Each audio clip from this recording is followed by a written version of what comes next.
रहा है। अब और भी बढ़िया हो जाएगा क्योंकि अब मैं आ गया हूं। ये यार तुम इतने सारे इधर काई को खड़े हो रे भाई, इधर उधर देखो। मैं आपको बताऊं, महान वैज्ञानिक डार्विन का सिद्धांत है कि हम शरीर के जिन अंगों का प्रयोग नहीं करते वो धीरे धीरे लुप्त हो जाया करते हैं। तो आप इधर आके बैठ जाओ। ये मत सोचना कि नीचे बैठने से कपड़ों की हालत अजीब होगी, ये सोच कर बैठो कि देश की मिट्टी नसीब होगी। अगर आपके आत्मसम्मान को ठेस नहीं पहुंचे तो बैठो और खींचो, फोटो खींच लो फटाफट, पर ऐसा मत कर देना ऊपर ऊपर तो सुरेश अलबेला और नीचे आलिया भट्ट। देखो मैं आपसे इसलिए कह रहा था क्योंकि ज्यादा देर खड़े रहने से पांव भारी हो जाते हैं और ये पुरुषों के लिए बिल्कुल भी अच्छे संकेत नहीं है। बहुत बढ़िया। देखो मैं आपके बीच में आपको ज्यादा लंबी लंबी कविताएं नहीं सुनाऊंगा। लंबी कविताएं सुनाने से बहुत सारे संकट हो जाते हैं। अभी मैंने पिछले दिनों दिल्ली में लंबी कविता सुना दी, तो लंबी कविता सुनाने का दुष्परिणाम यह हुआ कि लंबी कविता सुन के सामने बैठा मुख्य अतिथि मर गया। पुलिस मेरे को पकड़ के अदालत में ले गई। जज बोला कि तूने ज्यादा लंबी कविता सुना के हमारे अतिथि को मार दिया, अब तुझे फांसी पे लटकाया जाएगा। तेरी कोई अंतिम इच्छा हो तो बता। मैंने कहा जज साहब वो अतिथि तो मेरी आधी कविता सुन के ही मर गया, अब मैं आपको पूरी कविता सुनाना चाहता हूं। बहुत बढ़िया। भगवान कसम विवेकानंद यूनिवर्सिटी वालों, मेरी बहुत सारी कविताएं 10 साल से आधी अधूरी चल रही है। अगर तुमने ढंग से तालियां नहीं बजाई तो मैं सारी यही पूरी कर दूंगा। बहुत बढ़िया। मैं एक एक लाइन में बात करूंगा। मैं ज्यादा लंबी लंबी माथा फोड़ी की आपके बीच में बात नहीं करूंगा। अपनी हर बात एक लाइन में खत्म हो जाती है। यहाँ तो क्या है, आप बहुत इंटेलिजेंट आदमियों में तो जैसे ही यहाँ यूनिवर्सिटी में आया, एक बच्चे से मैंने पूछ लिया, मैंने कहा बेटा पिताजी क्या करते हैं? बोला हम 10 भाई बहन हैं। वाह वाह वाह वाह वाह।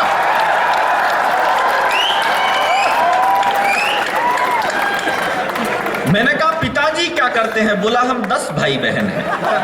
अरे मैंने कहा सवाल तो ये पूछ रहा हूं, पिताजी क्या करते हैं? बोले फुर्सत ही नहीं मिलती।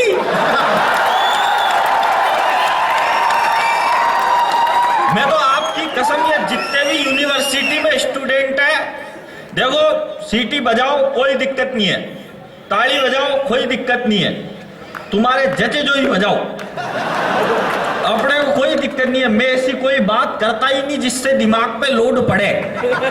ऐसी बातें अपने को शोभा भी नहीं देती, और जो बात अपने को शोभा नहीं देती वो बात अपने को करनी ही नहीं चाहिए। मैं आपको बताऊं साहब, मैं तो जितने भी यहाँ पे सब स्टूडेंट है, सबको मैं परीक्षा में पास होने का फार्मूला देके जा रहा हूं। आज के बाद कोई फेल नहीं होएगा विवेकानंद यूनिवर्सिटी में। मैं जब 5वीं 6ठी क्लास में पढ़ता था तो मैं पूरी कॉपी खाली छोड़ता था। पहला पन्ना खाली, दूसरा पन्ना खाली, तीसरा पन्ना खाली, चौथा पन्ना खाली, और एंड के पेज पे लिखता था मास्टर तूने तेरी माँ का दूध पिया है तो पास करके दिखा।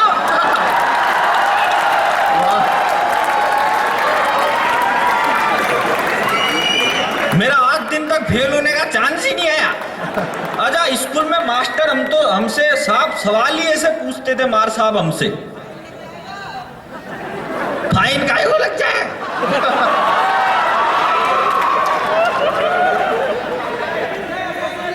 और उधम, देखो मेरी बात सुनो, मैं तो तुमको भी बहुत सारे फार्मूले दूंगा, ये तो एक ही है।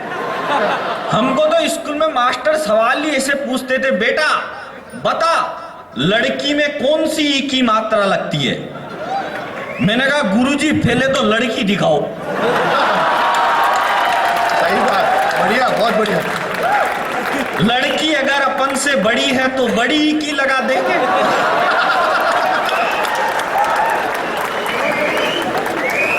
छोटी ही हो तो छोटी ही की लगा देंगे। इसमें टेंशन कौन पड़े।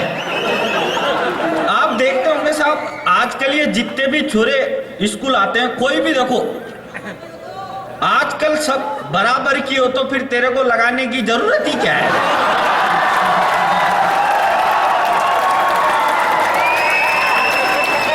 बावड़े बराबर की हो तो फिर मात्रा लगाने की जरूरत नहीं है, ब्याह रचाने की जरूरत है।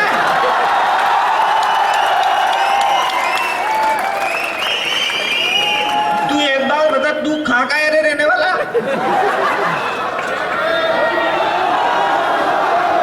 टोंक के इलाके। टोंक का। और मैं भी तुम्हारे पड़ोस का। अब जैसे क्या है साहब, कोई भी बड़ा कवि हो जाता है ना, यूं कहता है, मैं कल दिल्ली से आया, मैं कल मुंबई से आया, परसों मैं कनाडा जाऊंगा, फिर मैं अफ्रीका जाऊंगा। मैं ऐसे नहीं कहता साहब। मैं तो आपको सही बात बता दूं, मैं तो चौथ का बरवाड़ा के एक गांव, चौथ का बरवाड़ा सवाई माधोपुर में है, और मैं चौथ का बरवाड़ा से आया हूं, और भगवान कसम मैं वापिस भी चौथ का बरवाड़ा ही जाऊंगा। क्योंकि एक बात बताओ, अपन दिल्ली मुंबई कलकत्ता घूमते फिरे और हमारे घर के सामने दूसरे घूमते फिरे, क्या मतलब है इस बात से? जहाँ के वहां को बताने की जरूरत क्या है? अपन इतने बड़े हो गए कि हमको हमारा गांव का नाम लेने में भी शर्म आने लगी। इसलिए क्या है कि शर्माने की कोई जरूरत नहीं है आजकल। अच्छा, ये तो ऐसा बोल रहा था साहब, ये ऐसा इंटेलिजेंट आदमी है, बोलने वाला है, मकान की दीवार सूंघ के पता कर लेता है कि अंदर कितनी लड़कियां रहती है। बहुत बढ़िया। और मैं बताऊं, मैं तुमसे भी ज्यादा इंटेलिजेंट हूं। मैं तो गोबर को सूंघ के पता कर लेता हूं कि भैंस की एज कितनी है। जब बॉबी डार्लिंग का जन्म हुआ तो डॉक्टर ने उनके घर वालों से कहा, बधाई हो, आपके साथ धोखा हुआ है। जब एकता कपूर का जन्म हुआ तो डॉक्टर ने उनके घर वालों से कहा, बधाई हो, लेकिन क्या हुआ है जानने के लिए देखिए अगला एपिसोड। वाह। ये एकता कपूर भी भाई साहब क्या गजब गजब के सीरियल बनाती है। इसका चक्कर उससे, उसका चक्कर उससे, उसका चक्कर उससे, और सीरियल का नाम होता है पवित्र रिश्ता। वाह, बहुत अच्छा। समझ में ही आती सीरियलों का तो माज नहीं। वो एक सीरियल चल रहा है साहब, 20 साल हो गए उसको, खत्म होने का नाम नहीं ले रहा। दिया और बाती। अरे मैंने को इसको इतना ही लंबा खींचना था तो तुम इसका नाम अखंड ज्योति रख देते। समझ में नहीं। वो एक नया सीरियल आया, सिया के राम।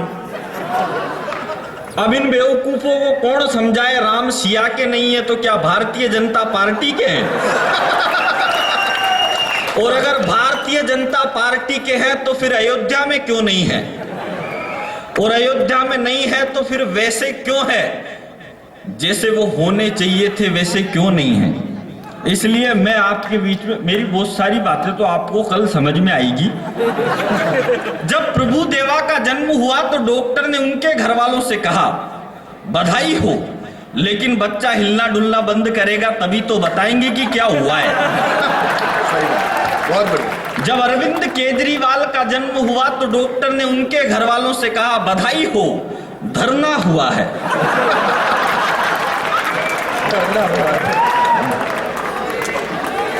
जब नारायण दत्त तिवारी का जन्म हुआ तो डॉक्टर ने उनके घर वालों से कहा, बधाई हो, डायरेक्ट बाप पैदा हो लिया। थोड़ी देर बाद तो अस्पताल की सारी नर्सें इधर उधर भागने लग गई। मैंने एक नर्स से पकड़ के पूछा, मैंने कहा भाग क्यों रही हो, क्या हुआ? नर्स बोली, तू भी भगले आशाराम बापू पैदा हो लिए।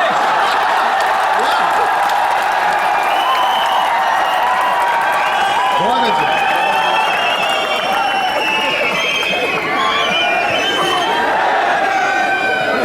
देखो मैं आपको बताऊं,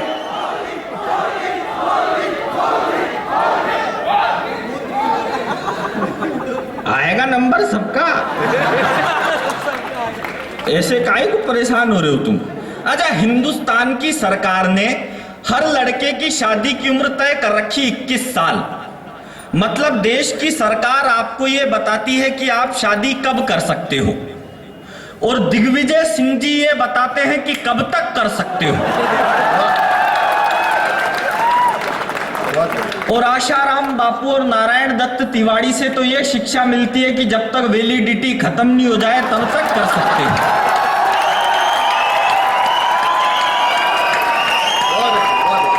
मुझे तो आज दिन तक समझ में नहीं आया इन दोनों डोकरों ने ऐसा कौन सा रिचार्ज करवा रखा है।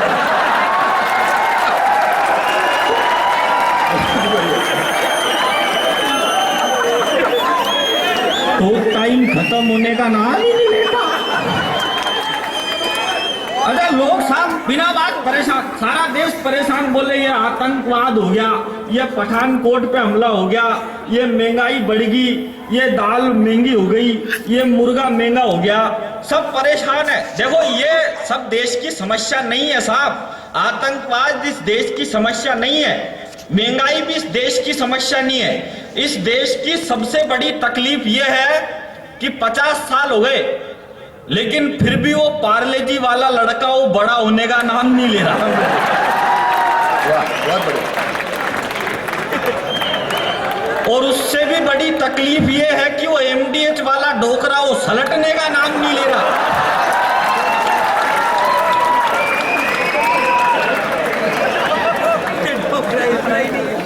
भगवान कसम, विष्णु पितामह के बाद इच्छा मृत्यु का वरदान केवल एमडीएच वाले बाबूजी को मिला है।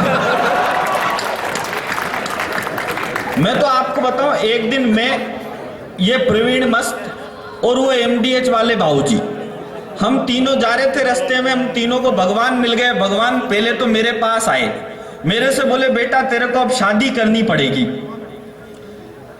तो मेरे पास, अच्छा मैं आपको बताऊं साहब, मैंने कसम खा रखी है ना तो मैं जिंदगी में खुद शादी करूंगा और ना ही अपने बच्चों को करने दूंगा।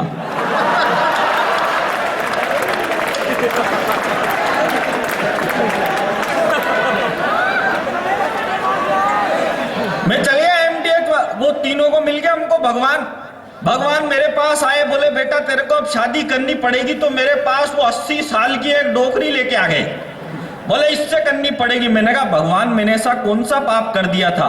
भगवान बोले बेटा तूने बचपन में कबूतर मार दिया था।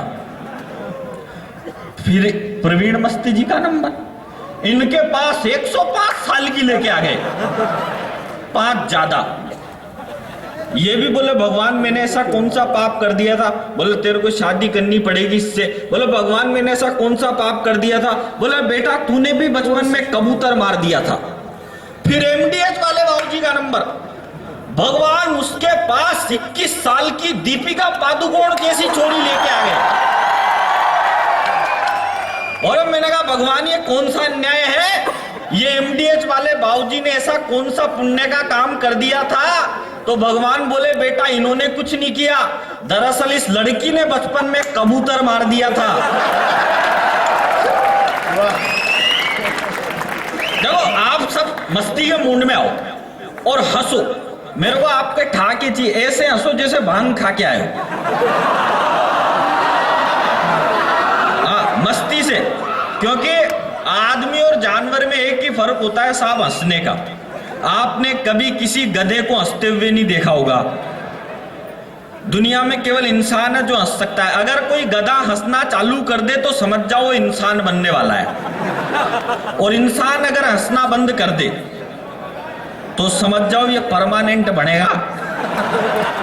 और मैं कहता हूं जो मस्त रहता है वो कभी स्वर्ग में नहीं जाता, बल्कि जहां जाता है वहीं स्वर्ग बना देता है। मैं आपकी इस विवेकानंद यूनिवर्सिटी को स्वर्ग बनाने के लिए आया हूं। इतना कहना चाहता हूं कि कलम की रोशनी से मैं तिमिर का द्वंद्व लिखता हूं।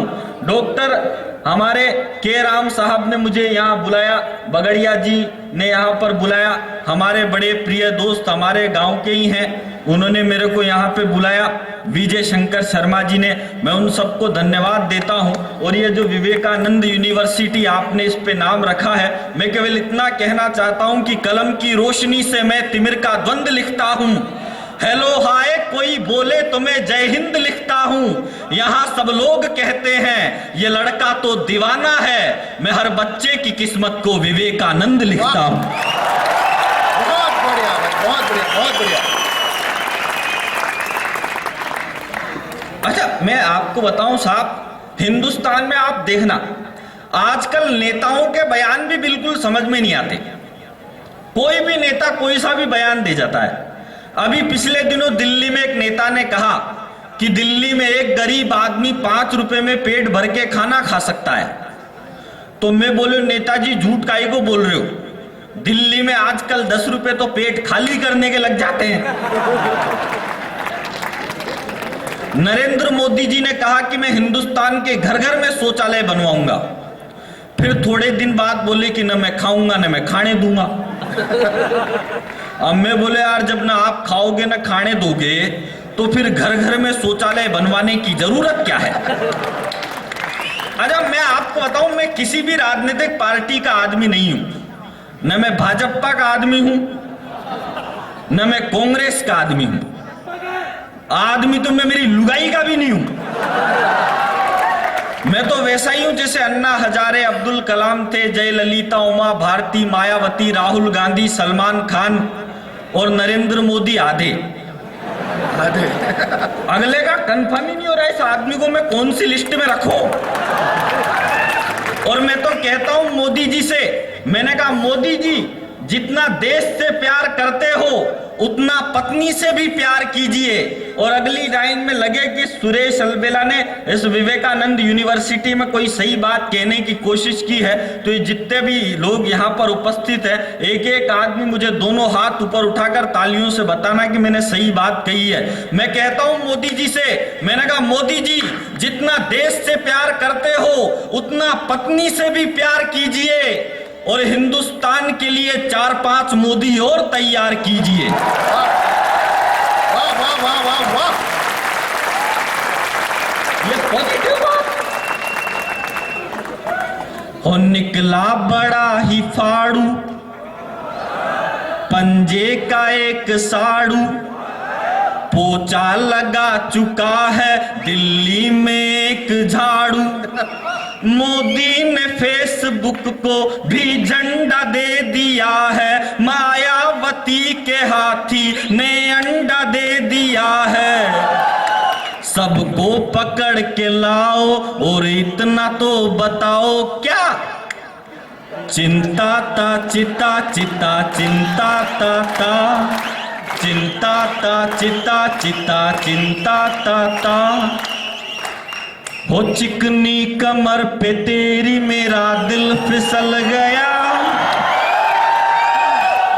स्ट्रॉन्गली ये जादू तेरा मुझ पे चल गया।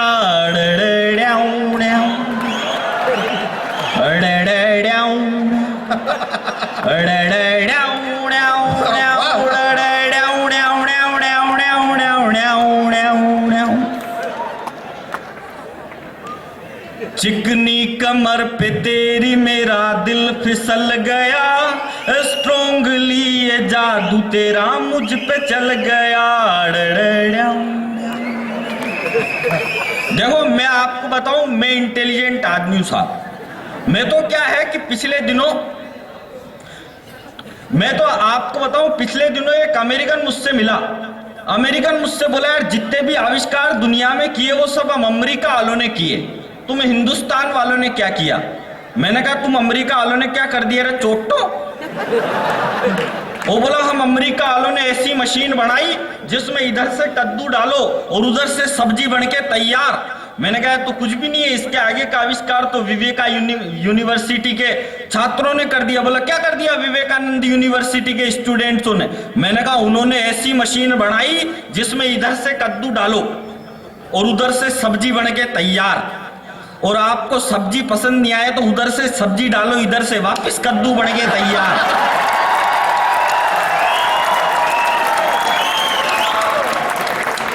दुनिया में विवेकानंद यूनिवर्सिटी जैसा तो स्टूडेंट ही नहीं मिल सकता। नहीं मिल सकता भाई साहब। मिल कैसे सकेगा? ये हमारे आसपास के गांव के छोरे, और मैं भी आपके आसपास का ही, मैं कोई होनोलुलुस थोड़ी आया हूं। आपको बताओ, आपको अगर जूते की पॉलिश करवानी हो तो आप मोची के पास जाओगे, मोची जूते के रगड़ रगड़ के 10 मिनट तक पॉलिश करेगा। अब अमेरिका में ऐसे नहीं करते। अमेरिका में तो क्या है, डायरेक्ट मशीन में पांव डालो। अमेरिका क्या है, बड़ा देश है, विकसित देश है, वहां डायरेक्ट मशीन में पांव डालो, पॉलिश होके आ जाएगी। फिर दूसरा पांव डालो, उसके भी पॉलिश होके आ जाएगी। लेकिन संकट ये होता है, जैसे ही आप दूसरा पांव मशीन में डालोगे तो मशीन पांव पकड़ लेती है, फिर उसमें सिक्का डालो, जब पांव छोड़ेगी। अब पिछले दिनों ये प्रवीण मस्त जी ले गए मेरे को अमेरिका में। अब वहां अमेरिका में साहब मशीन लग रही, वो पुलिस वाली, और एक विवेकानंद यूनिवर्सिटी का छोरा 1 घंटे से खड़ा खड़ा उस मशीन को देख रहा था। तो ये प्रवीण मस्त मुझसे बोले, यार ये विवेकानंद यूनिवर्सिटी का छोरा 1 घंटे से खड़ा खड़ा इस मशीन में क्या देख रहा है? मैंने कहा, भाई साहब विवेकानंद यूनिवर्सिटी का वो है तो जुगाड़ ही देख रहा होगा। अब उस वीआईटी वाले ने जुगाड़ भी निकाल लिया। उसने क्या किया, पहला पांव मशीन में डाला, उसके पॉलिश होके आ गई, और दूसरा पांव उस मशीन में नहीं डाला, दूसरी मशीन में जाके डाल दिया।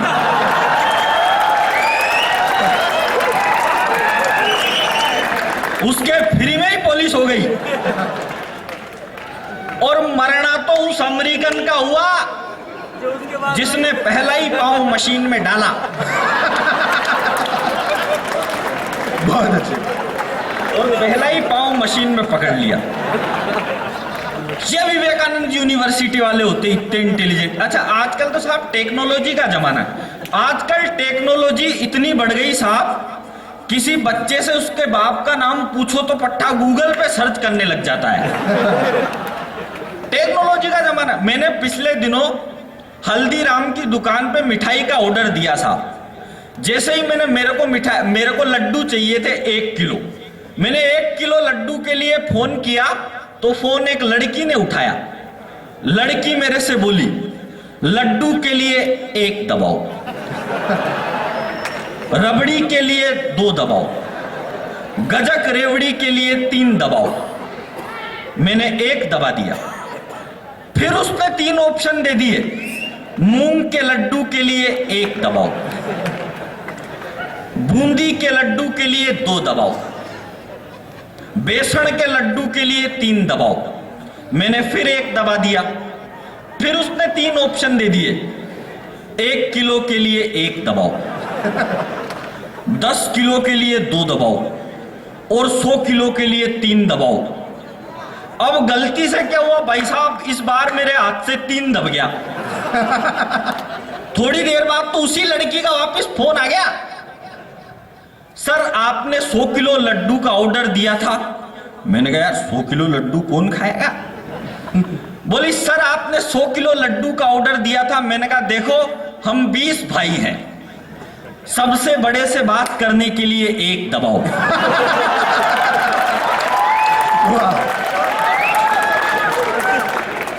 जैसा देश होता है वैसा भेष कर लेना चाहिए आदमी को। यार अपन काहे को टेंशन पाले, पूरा देश टेंशन में। अमेरिका ने सबको परेशान कर रखा है साहब। और अमेरिका ज्यादा इसने कर रखा है, ये पड़ोस में कौन सा है अपने, पाकिस्तान।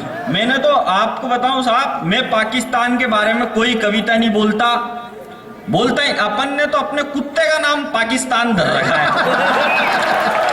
बहुत बढ़िया भाई।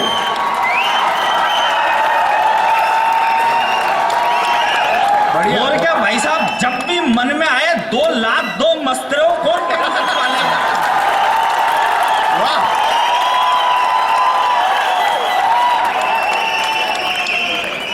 वो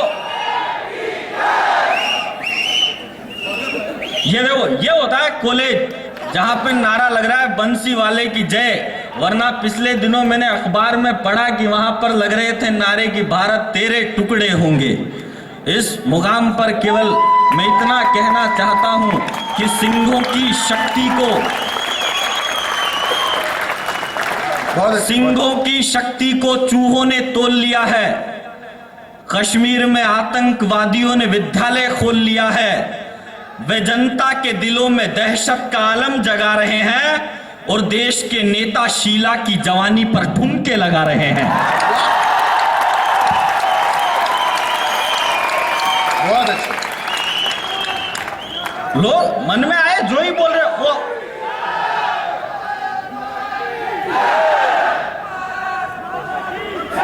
नारा लगाना तो एक बार जोरदार से लगाइए, भारत माता की।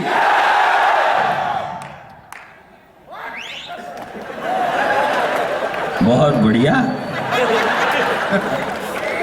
सिंगो, अच्छा मैं आपको बताऊं साहब, वो बिलावल भुट्टो कहता है कि हम हिंदुस्तान से पूरा का पूरा कश्मीर लेके रहेंगे।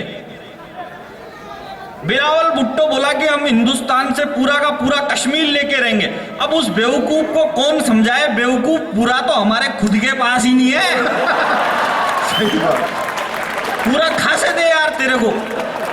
और उधर वो नवाज शरीफ कहता है हम आतंकवाद के खिलाफ ठोस कदम उठाएंगे। एक बार में लगा लेगा, अपन बाद में जाऊंगा जब लगाऊंगा। तू डट तो सही। अबे अपन लगाएंगे यार, अपन एक ही पार्टी के आदमी है। और तेरी कसम, तू तो ऐसा लग रहा है जैसे मेरा बड़ा होके साधु ही बनेगा।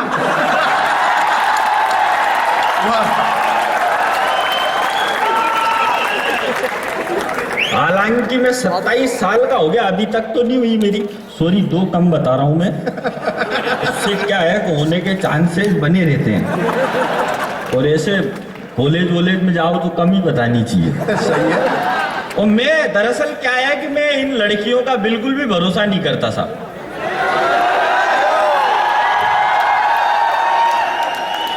आप देखना, इन लड़कियों को सब जगह नौकरी मिलती है। डॉक्टर भी बन गई, प्रधानमंत्री भी बन गई, और फिर भी ठूस ठूस के महिला आरक्षण दे रहे हैं। हाँ, एक बार मेरे को कभी कभी तो ऐसा लगता है जैसे यार हम पुरुषों को तो डायरेक्ट यूट्यूब से ही डाउनलोड कराएं। इन लड़कियों को सब जगह नौकरी मिलती है, प्रधानमंत्री बन गई, इंजीनियर भी बन सकती है। एक जगह इन लड़कियों को कभी भी जॉब नहीं मिलती, और वो जगह होती है फायर ब्रिगेड। क्योंकि लड़कियों का काम आग लगाना होता है, आग बुझाना नहीं होता है। बहुत बढ़िया, बहुत बढ़िया।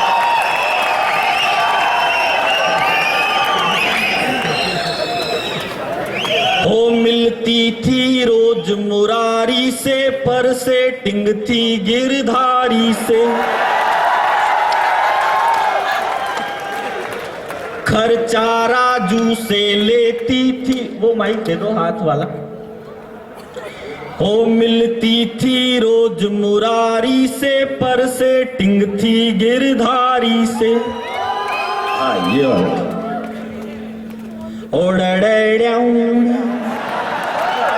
ये वाला तो आधा ही रह गया था यार, इसको भी तो पूरा करूंगा। और एक बात बताइए, हैं? आऊंगा ना मैं, तुम चिंता काहे कर रहे हो? अब मैं नीचे आऊंगा तो ये फिर आगे वाले पीछे देखेंगे, पीछे वाले आगे देखेंगे। और मेरे को पता है कि कल भी एक आई थी, उसने नीचे वालों को ऊपर बुला लिया था।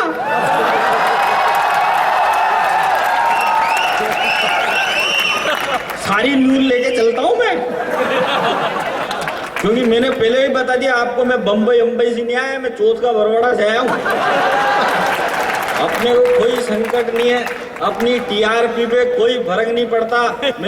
मैं तो 35-40 बार जाने कौन कौन से देशों में जा चुका, और ये रोज फोन करते हैं मेरे को, यहाँ आओ वहाँ आओ। मैंने कहा यार मेरे को इंडिया में ही शो से टाइम नहीं मिलता, मैं खाई को अमेरिका लंदन वंदन रोता फिरूं।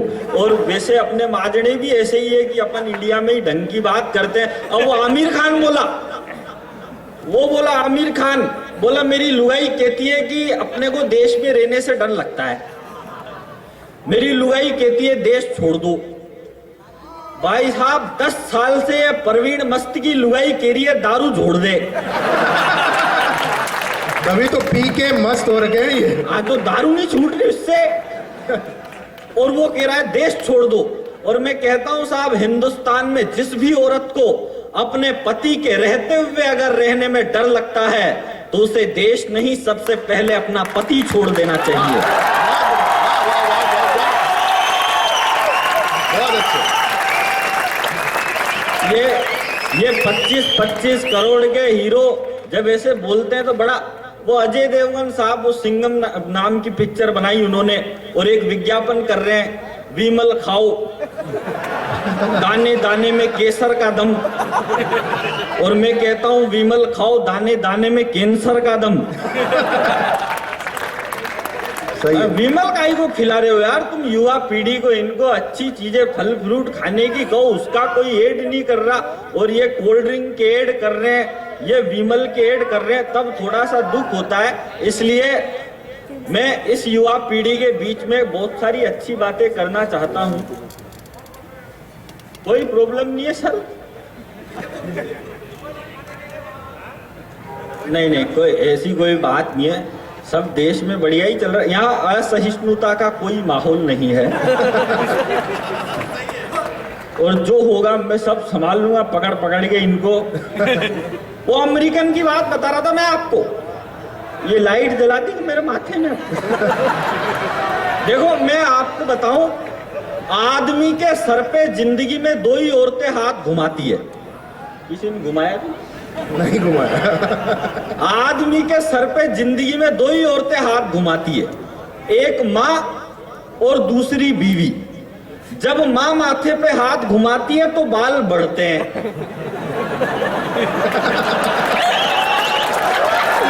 वाह बहुत बढ़िया।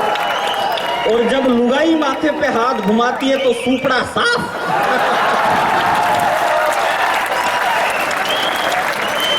बीच में 2-4 तो ऐसे फंसे जिनको देख के ऐसा लग रहा है जैसे पूरे मोहल्ले वालियों ने हाथ घुमा रखा है।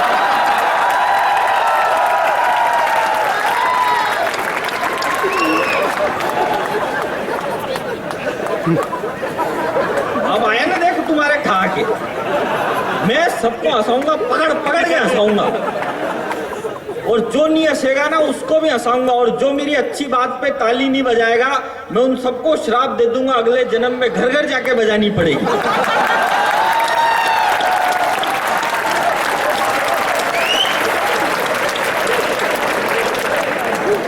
सर कहां जा रहे हो? सर जा रहे हैं, कोई बात नहीं, ये वहीं जाके आएंगे जहां थोड़ी देर पहले मैं गया था। उसमें क्या नई बात है यार, घंटे 2 घंटे में सबको ही जाना पड़ता है।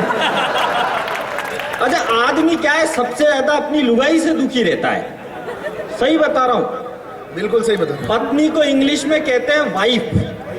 वाइफ की स्पेलिंग होती है WIFE, और इसकी फुल फॉर्म होती है without information fighting every time.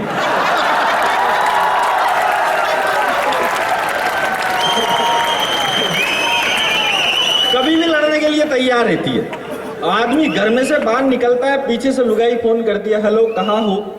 Husband कहता है मंदिर में हूं। लुगाई कहती है मंदिर में है तो फिर घंटी बजा के बताओ। और वो बेचारी कहाँ से घंटी बजाए? अच्छा हमारे सर तो पास में ही देख देख के पूछ रहे हैं कि इस पे हंसू कि उस पे हंसू। लेनी पड़ती है सर परमिशन। ये हमारे पीके मस्त, ये पिछले दिनों यार मेरे से बोले यार मेरे साथ आजकल एक बहुत बड़ी तकलीफ है। मैंने कहा भाई साहब क्या तकलीफ है आपके साथ? ये बोले यार मेरे साथ तकलीफ ये है कि मेरी लुगाई बिल्कुल भी मेरी बात नहीं मानती। मैंने कहा इसमें मेरा क्या कसूर? मेरी तो है ही नहीं, होती तो बताता। मैंने कहा अब तो एक काम करो, आप निर्मल बाबा के दरबार में जाओ। अब तो निर्मल बाबा ही बताएंगे आपको बात कैसे मानती है लुगाई। अच्छा हुआ मैंने इनको निर्मल बाबा के दरबार में भेजा, राधे माँ के दरबार में नहीं भेजा। वरना तुम्हारी कसम ये पी के मस्त पी के धुत तो क्या था। बहुत बढ़िया। मैंने कहा जाओ निर्मल बाबा के दरबार में। चले गए निर्मल बाबा के दरबार में। बाबा जाके बोले बाबा लुगाई बिल्कुल भी मेरी बात नहीं मानती, ऐसा आशीर्वाद दो कि वो मेरी बात मानने लग जाए। निर्मल बाबा बोले तुम घर पे खाना खाते हो? ये बोले जी खाता हूं। निर्मल बाबा बोले घर पे कभी पत्नी के हाथ के बने खाने की तारीफ की है? ये बोले साहब वो तो जिंदगी में कभी नहीं की। बाबा बोले शुरू करो, कृपा वही अटकी हुई है। बाबा की बात सुन के ये घर गए। जैसे ही घर गए तो भाभी जी लेके आई पराठे। प्रवीण मस्त ने पराठे खाए और फटाफट तारीफ करने लग गए। बोले ऐसे पराठे तो मैंने जिंदगी में नहीं खाए, आज तो मेरी जिंदगी सफल हो गई, आज तो मैं मोक्ष को प्राप्त हो लिया। तो भाभी जी रसोई में से बेलन लेके आई। बोली मैं 20 साल से तुझे खाना खिला रही हूं, तूने आज दिन तक तारीफ नहीं करी, और आज जैसे ही पड़ोसन ने पराठे भिजवा दिए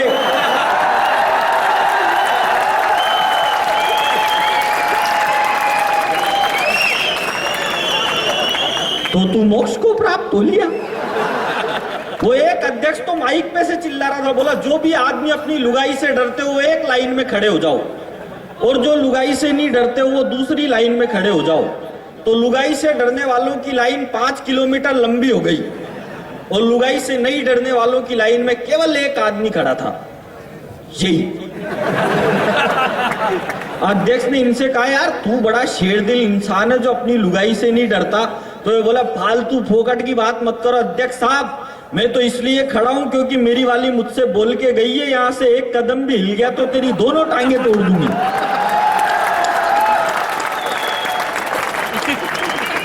मैं आतंकवाद पे बात कर रहा था। वो नवाज शरीफ कहते हैं साहब हम आतंकवाद के खिलाफ ठोस कदम उठाएंगे। नवाज शरीफ कहते हैं हम आतंकवाद के खिलाफ ठोस कदम उठाएंगे। भाई साहब ऐसा सुन के मेरे को ऐसा लगता है जैसे सनी लियोनी करवा चौथ का व्रत रखने जा रही है। बहुत बढ़िया। नवाज शरीफ काहे को कहे, और बहुत सारे कह रहे हम देश छोड़ देंगे। लुगाई के कहने से देश ही छोड़ रहा अगला।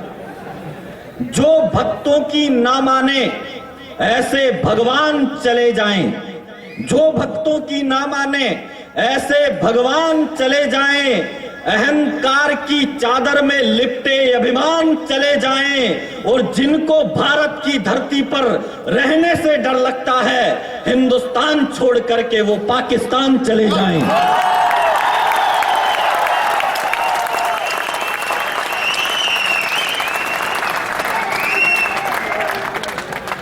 अब आपने देखा जाट आरक्षण मांग रहे, आरक्षण से हमको कोई तकलीफ नहीं है, लेकिन आपने देखा होगा साहब आरक्षण की आग में उसे जलना मंजूर नहीं था, इसलिए एक जाट तिरंगे में लिपट कर आया है। वाह। एक हमारे देश का सैनिक शहीद हुआ सरहद पर, उस जाट की भी तो किसी को बात करनी चाहिए। मैं इस मंच से खड़ा होकर उसे सल्यूट मारता हूं। बहुत बढ़िया।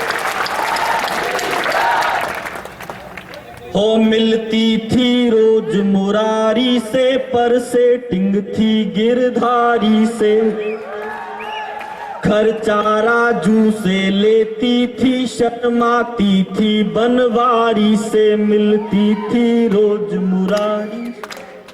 जब तक सारे लोग तालियां नहीं बजाएंगे मैं रात भर आपको यही लाइन सुनाऊंगा।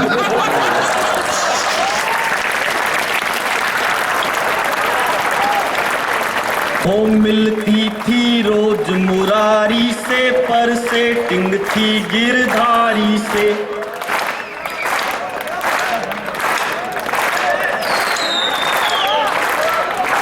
खर्चा राजू से लेती थी, शर्माती थी बनवारी से।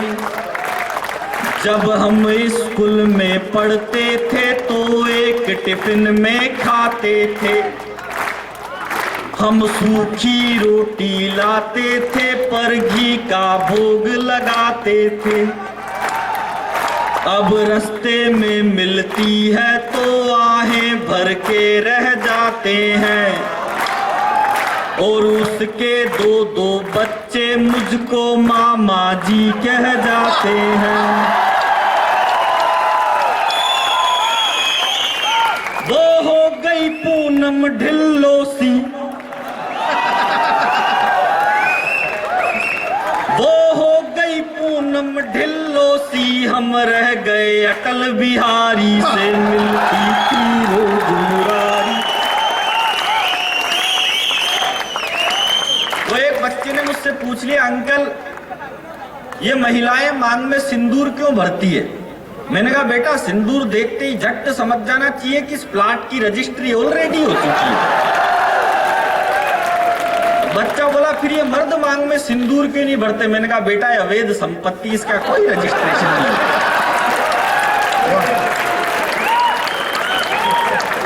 अच्छा आप तो साहब जयपुर वाले हो, जयपुर में तो आप बिना हेलमेट लगा के चल जाओ तो चौराहे पे पुलिस वाला पकड़ लेता, रुक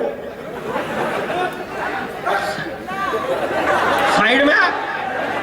हाँ भाई साहब ऐसे ही बोलता है, बोले चल साइड में आ चालान कटेगा। तो एक लड़का चला गया एक दिन बिना हेलमेट लगाए, जैसे ही चौराहे पे गया पुलिस वाले ने पकड़ लिया, बोला हेलमेट चाहिए चालान कटेगा। छोरा बोला जी ऐसे ही 100-200 रुपए लेके काम चला लो। बोला ठीक है एक काम कर 100 रुपए निकाल। लड़के ने 100 रुपए निकाले, पुलिस वाले को दिए, देते ही बोला साहब ठीक है जा रहा हूं। बोला ठीक है जा। बोले यार एक बात बताओ, आपने तो छोड़ दिया लेकिन आगे वाले चौराहे पे फिर दूसरे पुलिस वाले ने पकड़ लिया तो? बोला तो कह देना उसको कैटरीना कैफ, छोड़ देगा। वो गया चौराहे पे, बोला कैटरीना कैफ जाओ। अगले वाले पे बोला साइड में आ, बोला साहब कैटरीना कैफ, पुलिस वाला बोला जाओ। अगले के कैटरीना कैफ इतनी काम में आई कि उसका नाम लेके पूरे शहर में बिना हेलमेट के घूम लिया। अगले दिन फिर उस छोरे ने यही टेक्निक अपनाई। बोला जब अपने पास ऑलरेडी कैटरीना कैफ उपलब्ध है तो फिर हेलमेट लगाने की जरूरत क्या है। जैसे ही चौराहे पे गया पुलिस वाले ने कहा साइड में आ चालान कटेगा। बोला जी कैटरीना कैफ। बोला बेवकूफ समझ रखा है जयपुर की पुलिस को, आज तो दीपिका पादुकोण है।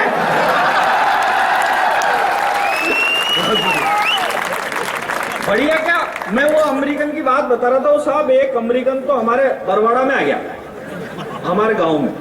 देखो गांव की कितनी मार्केटिंग करता हूं मैं। और वो गांव में आया, जैसे ही सब्जी मंडी में आया, सब्जी मंडी में वो सेब के हाथ लगा के बोला व्हाट इज दिस। मैंने कहा ए फॉर एप्पल। बोला तुम्हारे देश में इतना छोटा छोटा एप्पल, हमारे अमेरिका में इतना बड़ा बड़ा एप्पल। मैंने कहा गजब रे। आम के हाथ लगा के बोला व्हाट इज दिस। मैंने कहा एम फॉर मैंगो। बोला तुम्हारे देश में इतना छोटा छोटा मैंगो, हमारे अमेरिका में इतना बड़ा बड़ा मैंगो। केले के हाथ लगा के बोला व्हाट इज दिस। मैंने कहा बी फॉर बनाना। बोला तुम्हारे देश में इतना छोटा छोटा बनाना, हमारे अमेरिका में इतना बड़ा बड़ा बनाना। अब मैंने कहा यार हमारे देश की इज्जत का सवाल। मैंने भी नीचे से तरबूज उठाया कांधे पे, वो बोला व्हाट इज दिस। मैंने कहा ये हमारे देश का अंगूर है।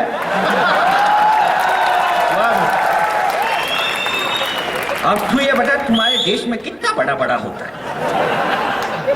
ना। एक बार मैं आपको बताऊं, 3 आदमी थे, तीनों एक जहाज में सफर कर रहे थे, पहला अमेरिका का, दूसरा पाकिस्तान का और तीसरा हिंदुस्तान का। अब जहाज में सफर कर रहे थे, तीनों को एक चिराग मिला, उन्होंने चिराग घिसा तो चिराग में से एक जिन्न बाहर निकल के आया। जिन्न बोला कि मैं तुम तीनों को मार दूंगा, तो तीनों जिन्न के पैरों में गिर गए। बोला भाई साहब मारो तो मतो, थोड़ी सी तो छूट दो। जिन्न बोला ठीक है मैं तुमको एक छूट देता हूं, तुम तीनों समंदर में कोई एक छोटी सी चीज उठा के फेंको। वो चीज इतनी छोटी होनी चाहिए कि मेरे को नहीं मिलनी चाहिए, अगर मेरे को मिल गई तो मैं उस आदमी को मार दूंगा जिसने फेंकी है। अब पहला नंबर अमेरिका वाले का था। अमेरिका वाले ने दिमाग लगाया, दिमाग लगा के जेब में से एक आलपिन निकाली, समंदर में फेंकी। जिन्न गया और 5 मिनट में वो आलपिन ढूंढ के लिया है, अमेरिकन खलास। दूसरा पाकिस्तान का था, वो थोड़ा ज्यादा इंटेलिजेंट था, उसने भी पैगंबर हजरत नबी सल्लल्लाहु अलैहि वसल्लम को याद किया, ला इलाहा इल्लल्लाह मुहम्मदुर रसूल अल्लाह, कलमा पढ़ा। ऐसे ही थोड़ी बहुत ज्ञानी आदमी हो गए।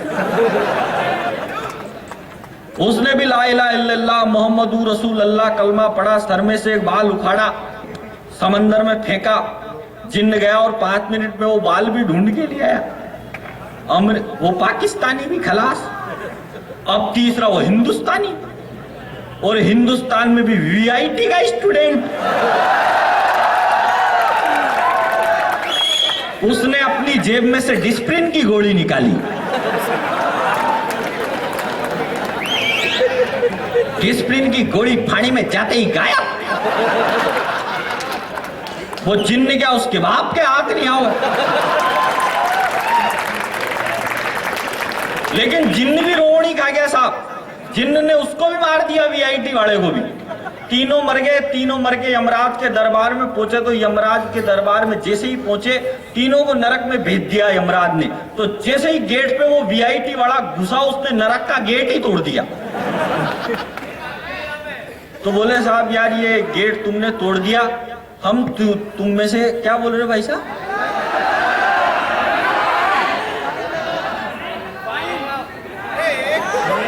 फाइन लगेगा। अरे एक तो बोलो।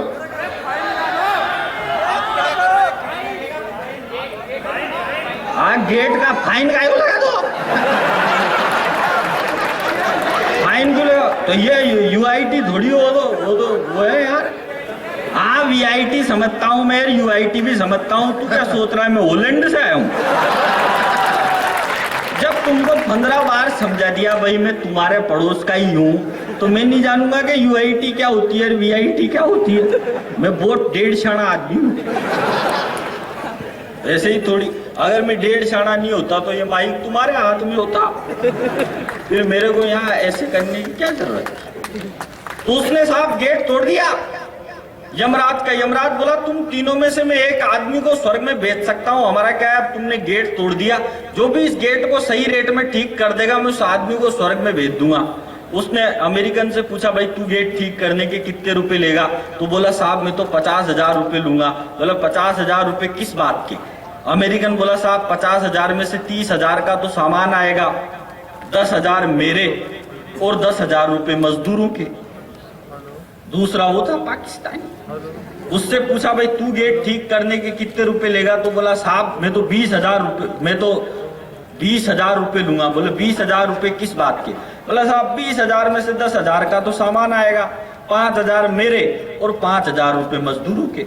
अब तीसरा वो हिंदुस्तानी, और हिंदुस्तान में भी वीआईटी का वो सबसे ही ज्यादा 1.5 शाना। उससे पूछा भाई तू गेट ठीक करने के कितने रुपए लेगा? तो वीआईटी वाले का जवाब सुनना और एक एक आदमी तालियां बजाना। वो बोला साहब मैं तो 60,000 रुपए लूंगा। यमराज बोला 60,000 रुपए किस बात के? बोला साहब 60,000 में से 20,000 तो आपके।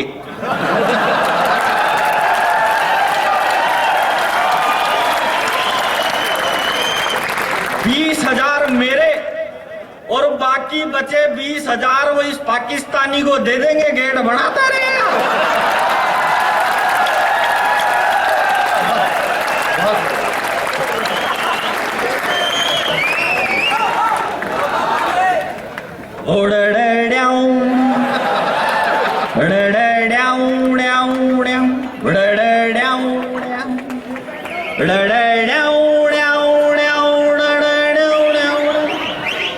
इन्हें सारे फंडे हैं आते, नाक इंडिया की कैसे कटाते, हुस्न आंखों पे सर पे बिठाते। ओ विराट कोहली पहले से कितना बदल गया, ओ विराट कोहली पहले से कितना बदल गया। अनुष्का की गुगली का जादू उस पे चल गया।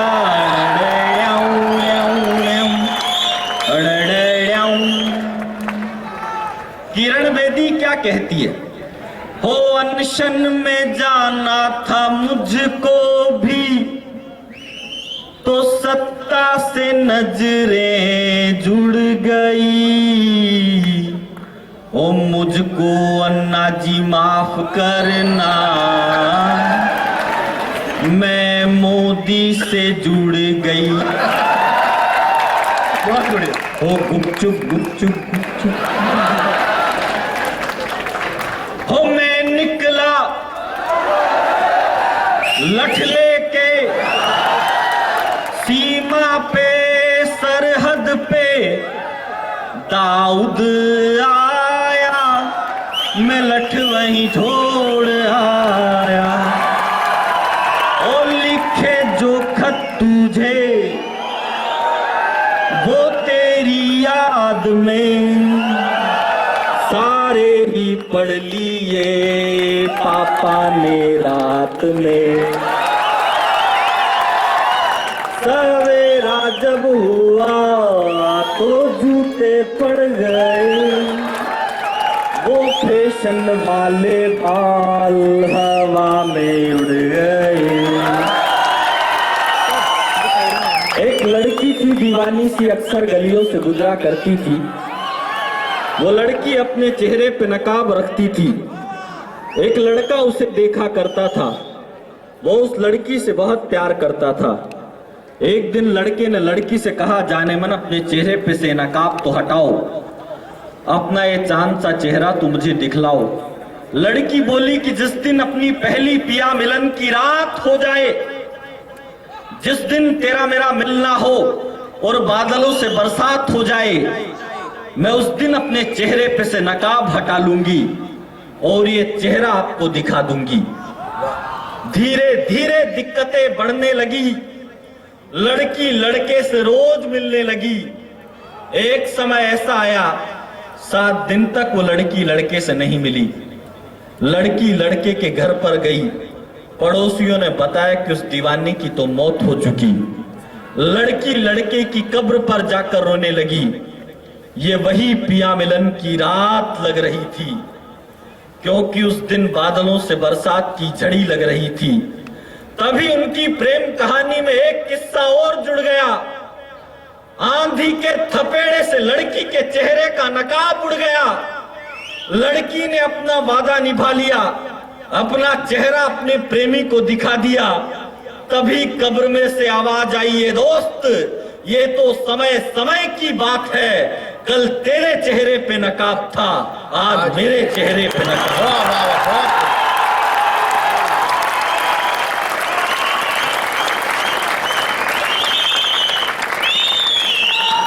इस